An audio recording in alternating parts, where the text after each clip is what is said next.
Well, good morning again. Thank you for joining us on Armed Forces Day. My name is Bob Benson. I was a paratrooper infantryman with the 82nd Airborne Division and a helicopter pilot with the 9th Infantry Division in the Mekong Delta area of Vietnam.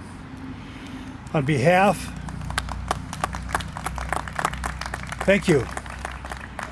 On behalf of the City of Edina, the Edina Veterans Memorial Committee, the Historical Society, and the Edina Community Foundation, which centers much of their mission on programs such as this, definitely want to welcome everybody here today at our beautiful memorial. Before we begin, I'd appreciate if everyone would rise for the national anthem. And leading us this morning are Rick and Colleen Everett, two talented musicians who for the past 30 years have created a dynamic music program at the International School of Minnesota. We are fortunate to have them assist us in our program today.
Thank you very much, Colleen and Rick.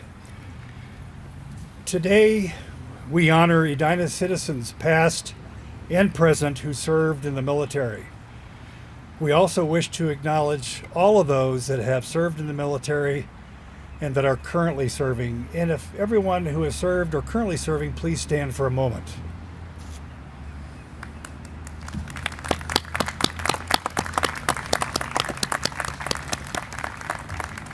Thank you. We remember those that paid the ultimate price for freedom and whose names are inscribed on this memorial wall. Each name on the wall has a story behind it. Stories create connections to one another. They create a sense of community. They inspire us. It is important to share stories. It is also important to listen to them. Joining us today are three distinguished speakers: Mayor Jim Hovland, Mr. Marshall Schwartz, and Brigadier General Denny Scholstad. They will share their perspectives and stories on service, commitment, and sacrifice. Before I introduce our first speaker, I'd like to first recognize Mr. Mike Gorgon and Mr. Rich Olson, the two committee chairmen who oversaw the building of our beautiful memorial, which was dedicated, hard to believe, 3 years ago, Memorial Day of 15. Would you both please stand?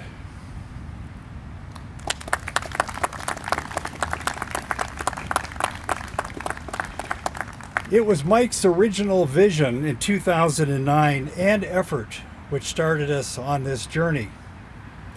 Mike is a former Marine captain and Vietnam veteran.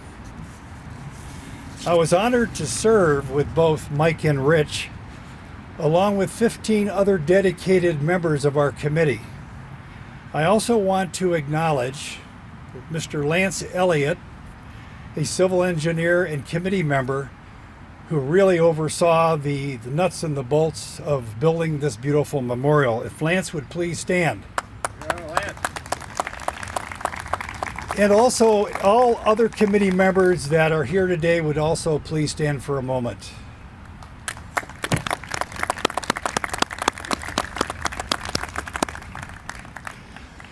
We also had the support of, excuse me, hello? We also, No, it's not going.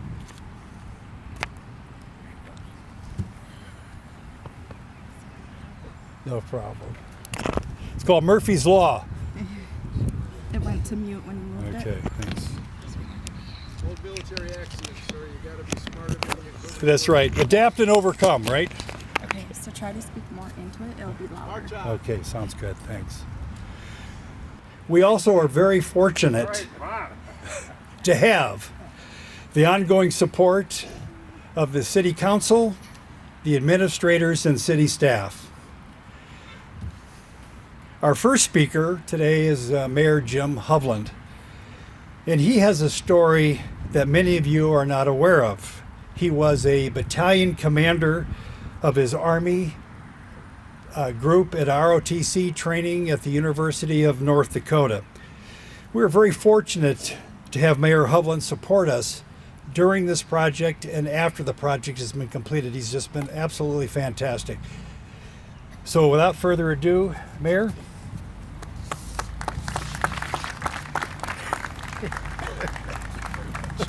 Yeah, as Bob mentioned, this is Armed Forces Day. It's always, since 1950, been the third Saturday in May. And of course, it's a tribute to the men and women who served or who are serving in the armed services that serve our country so well. You know, one of the people that I think we should recognize too, Bob did a great job of pointing out committee members and others that have helped with this memorial, which is just fantastic. It's such a serene place for people to come and sit and contemplate, especially the Edina residents, the 32 Edina residents that perished in different conflicts. You can come here and commune with them. It's a special spiritual sort of place.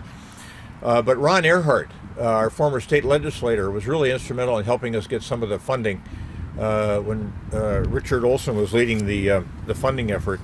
And Mike, I can't thank you enough for your efforts, your idea, coming to the city council and saying, we need to do something about recognizing the service of veterans, both present and past, in our community, and we're so much better off for this effort.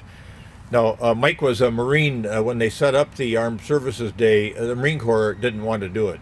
They wanted to have their own Marine Corps Day, but they'll still recognize Armed Services Day. So they do two things. They recognize their own, as only Marines can do, and then recognize the armed services that serve the rest of the country as well. So, you know, from before we were a nation, people in America yearned to be free. But yearning to be free and acting on the desire to be free are two distinctly different things. Acting on your beliefs requires facing danger and not fearing it. It requires courage, bravery, and character. We became a nation as a result of courage, bravery, and character of Americans. Securing freedom and staying free has been a 250-year challenge. We can celebrate our warriors from every generation and every conflict, but today, because of one of the requests of one of our residents, we've been asked to recognize Vietnam veterans. And so, you know, there's a wonderful book that one of our speakers, Marshall Schwartz, put together, doing a biography on all the 32 Edinans that perished in different conflicts. And so I turned to the one on the Vietnam War, and of course that's a war I think we all remember. Almost 50,000 people lost their lives, 150,000 people injured. Just a really difficult conflict. There were 4 people that lost their lives that had an Edina connection in that particular war, and I want to humanize this event a little bit today by talking just briefly about them. The first one is Second Lieutenant Eric Craig Egge. He was a St. Olaf graduate. He went to he was eligible for a draft deferment because of a wrestling injury, but instead he chose to become a Marine. And he ended up completing Marine Officer Candidate School, received a commission as a second lieutenant the following year. He was deployed to Vietnam and joined the 3rd Marine Division as a platoon leader on October 13th, 1967. And I emphasized October 13th, 1967, because he was killed within 24 hours of when he showed up in country. And he's one of the 58,307 names on the Vietnam Wall in Washington, D.C., there's almost 1,000 young men that were killed within 24 hours of when they arrived in the country of Vietnam. Eric Craig Egge lived on Mendelssohn Lane. Then there was Private First Class Robert Bruce Randall. He was at the University of Minnesota, got drafted into the Army in 1967. He was deployed to Vietnam May 30th, 1968 as an infantry rifleman with the 82nd Airborne Division. Private First Class Robert Bruce Randall of Edina was killed in action August 29, 1968. Excuse me, during combat near Hue City. And from a historical note, and this is thanks to Marshall's good work, more military personnel, 16,899 people died in Vietnam in 1968. That was the most significant year in the war. 332 of the casualties were like Bruce Randall from Minnesota, 332. Lars Peter Husted. Lars was born in Atwater, Minnesota. He was assigned to as a basic instructor at Fort Jackson, South Carolina for a short time, and he deployed to Vietnam in May 1968. There he joined the MAC-V Advisory Team 2 in Thua Thien Province. His role was to help train Vietnamese soldiers. He got killed in the most unusual way. He had a tree that was hit by an artillery shell fall on him and kill him. And then the last person is David Martin Peterson. And he was born in May 1948 and died in May of 1969. He was 3 days from celebrating his 21st birthday. He was participating in a search and clear operation in the jungles of Bin Long Province near the Cambodian border when he was killed in action on May 9, 1969. Funeral services were held at our Normandale Lutheran Church, and he's buried at Fort Snelling National Cemetery.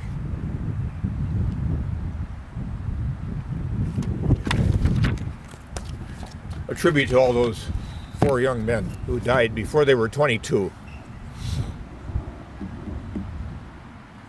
So General Douglas MacArthur said of people like these 4 young men, their yesterdays make possible our tomorrows.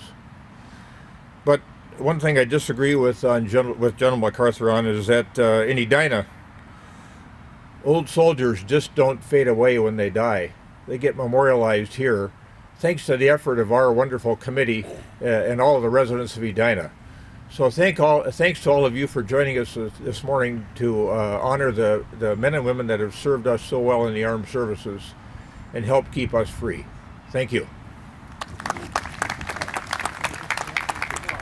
Thank you very much, Mayor. Our next speaker, Marshall Schwartz, served on the Veterans Memorial Committee and was our wonderful historian, spent almost 2,000 hours of research time digging into the bios of every one of these individuals on our wall.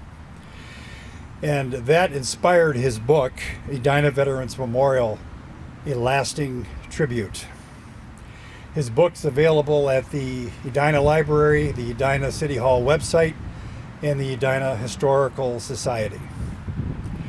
Marshall graduated from West Point, served almost 3 years in Vietnam as a platoon leader, company executive officer with 196 Infantry Brigade. He was also a senior intelligence advisor with the Vietnamese 2nd Infantry Division. So without further ado, Marshall.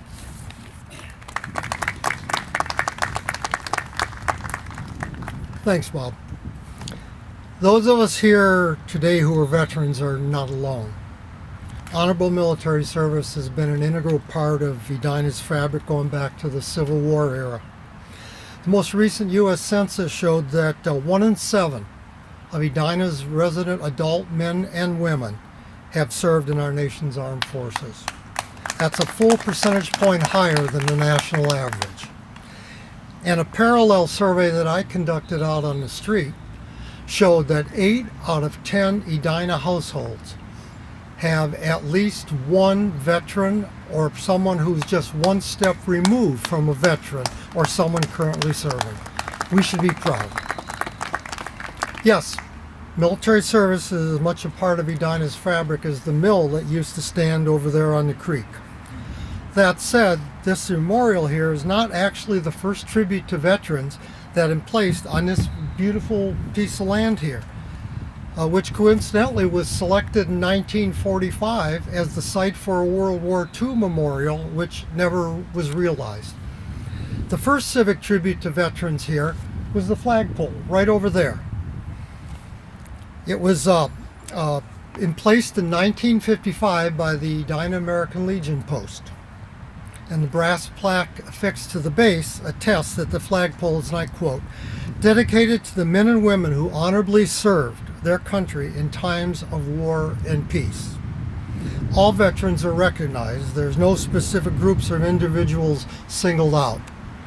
This broad inclusivity differs greatly from the personalized way in which servicemen and women from the then separated Morningside community were recognized during the Second World War.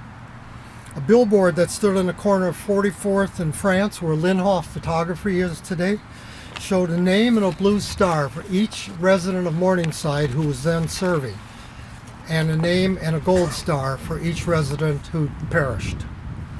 The first gold star was for 21-year-old Frank Ellis Jr., whose parents were residing on Alden Drive when he died aboard the USS Arizona the morning of December 7th, 1941.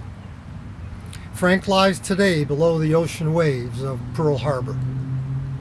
The last gold star was for Chuck Prescott, who had to leave his job at General Mills and his pregnant wife and 2 young daughters in their home on Oakdale Avenue when he was drafted into the wartime army in 1944. Chuck was killed in Bavaria in April 1945, just 3 weeks before Germany surrendered and the war in Europe was over. Chuck's son and daughter were here in Utley Park 3 years ago for the dedication of our Veterans Memorial. This dignified memorial is the fruit of a cooperative effort undertaken by our city, our state governments, and over 400 patriotic Edina residents, businesses, and civic organizations to honor all American veterans. It also recognizes, importantly, the families and communities that supported them, and remembers by name those tied to Edina who died early in a time of war. We added another name, a 34th name, to the memorial just this week. It was an individual who we only recently discovered who lived here briefly, but I'll discuss him in a few minutes. 34 individuals, counting that person, with deep Edina ties, have perished while serving in our country's armed forces during a time of war. The first was Elmer Sherman. Young Elmer Sherman was only just turned 17 when he was the first Edina resident to volunteer for service in World War I, just 9 days after the U.S. entered the war. Elmer was 18 years old when he was killed in fighting in the Argonne Forest of France in 1918. He was the only resident of Edina killed in the First World War. Like Chuck Prescott, Elmer was laid to rest at a military cemetery in France, far, far away from his home and his grieving family. The last son of Edina killed was the individual that we recently just discovered. His name was Stephen Castor. Stephen's family moved here from Rochester the month before he started his senior year at Edina High School. After graduating from Edina in 1965, he went up to St. John's University. Came out of St. John's 4 years later with a math degree and an Army ROTC commission as a second lieutenant in the infantry. He was 23 years old when he was killed leading his platoon in combat in Vietnam in 1970. He is buried out here at the Fort Snelling National Cemetery.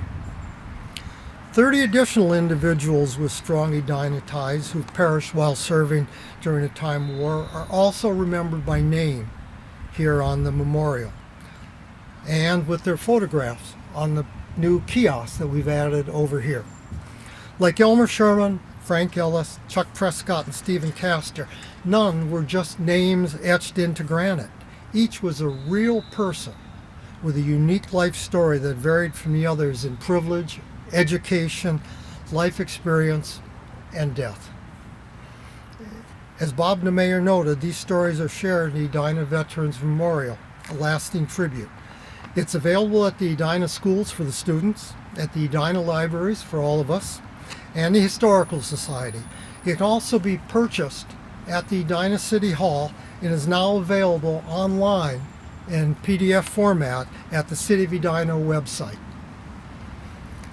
Had they survived, each of Edina's Gold Star combatants would have come home to his family, probably married if he wasn't already married like Chuck Prescott, and enjoyed children and grandchildren and the other joys of life that many of us have had fill up our lives here today. But it didn't happen. Instead, they all died early. And when that occurred, each hometown hero effectively lost two lives. The one that ended much too soon, and the one that they didn't have a chance to live. And as tragic as that was, it's not the whole story. The loss of a loved one also had a lasting impact on the family members who tearfully hung gold stars in their windows. An example of this lasting impact on family members relates to a photograph in the Veterans Memorial book of a grave marker with a small flag in front of it. The photo was given to me by Chuck Prescott's son, who was born after his father had died and was months old when Chuck was killed in Germany.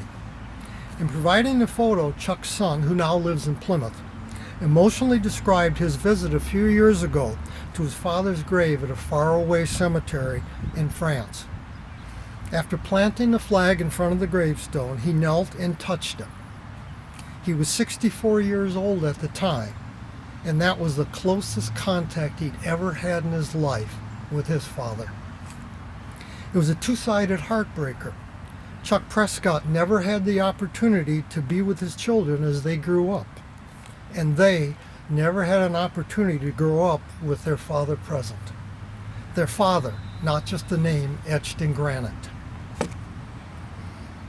As a veteran, I'm very proud and appreciative of this Armed Forces Day, of the very tasteful way in which our patriotic community has interlaced civic and national pride in a lasting way here in Utley Park, to remember our countrymen and women who serve and to underscore that freedom is not free.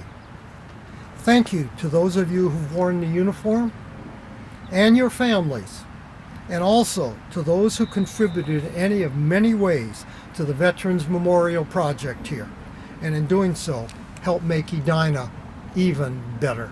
Thank you very much. Marshall, that was brilliant, just like your research. Thank you very much.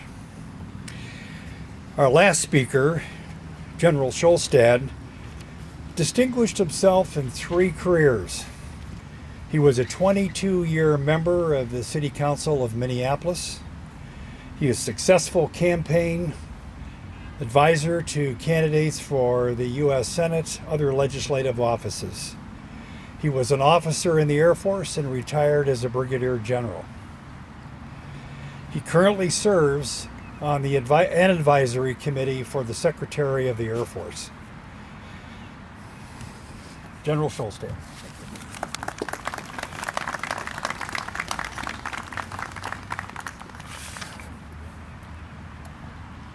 Well, Bob, Marshall, Mayor Jim, and all of the committee members here, this magnificent memorial wouldn't be here without your efforts, and we deeply appreciate your work.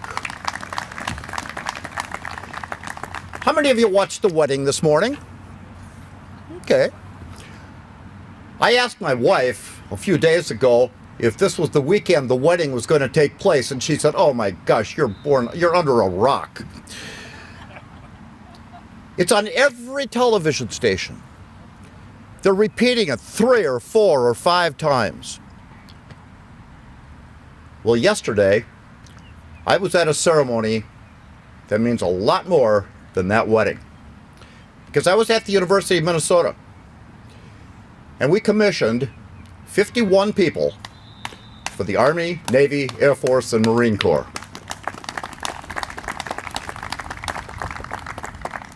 These are some of the most outstanding young men and women in America.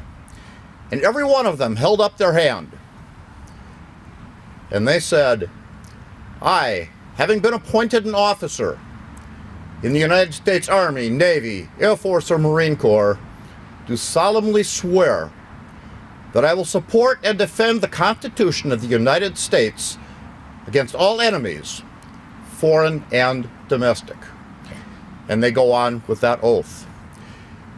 Every person who has served in the military, enlisted or officer, has taken that oath. And when they take that oath, when they hold up their hand, they are saying, I am willing to give my life, if needed, to defend this country.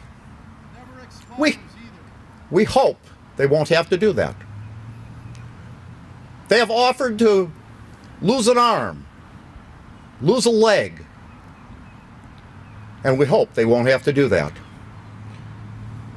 They have offered to go overseas and fight a war, and we hope they won't have to do that.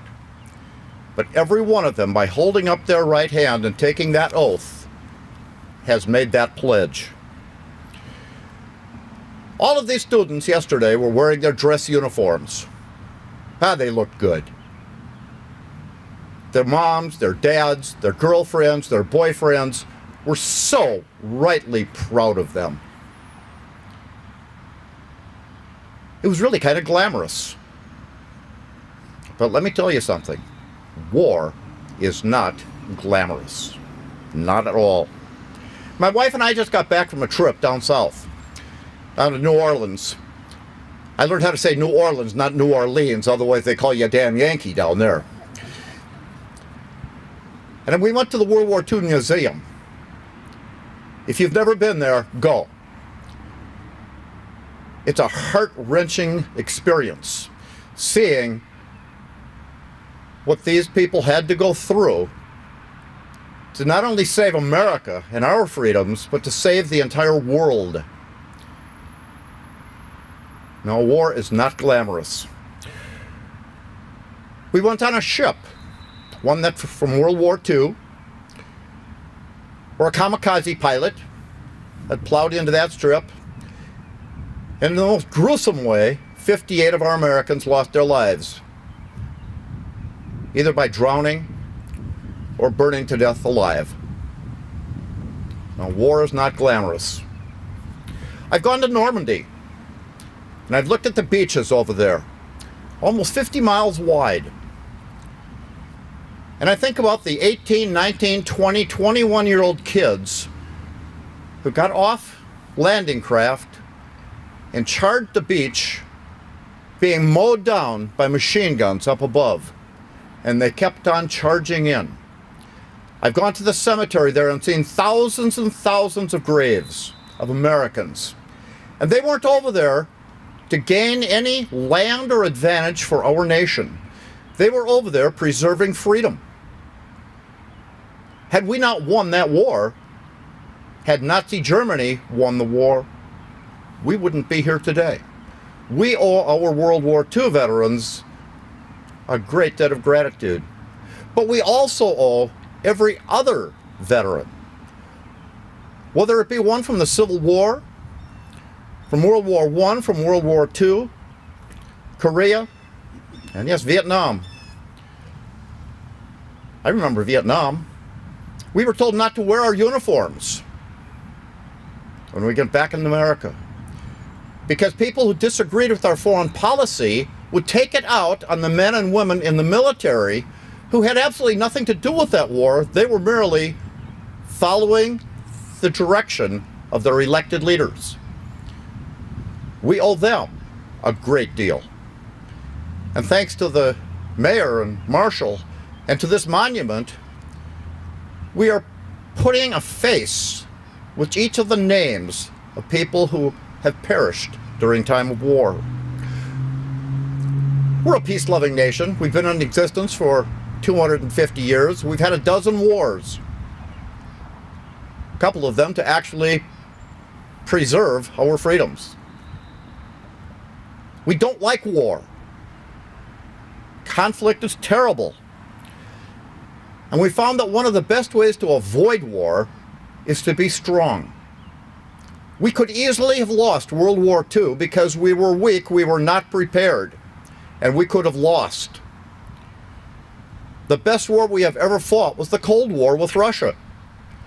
Because we were strong, not a single shot had to be fired.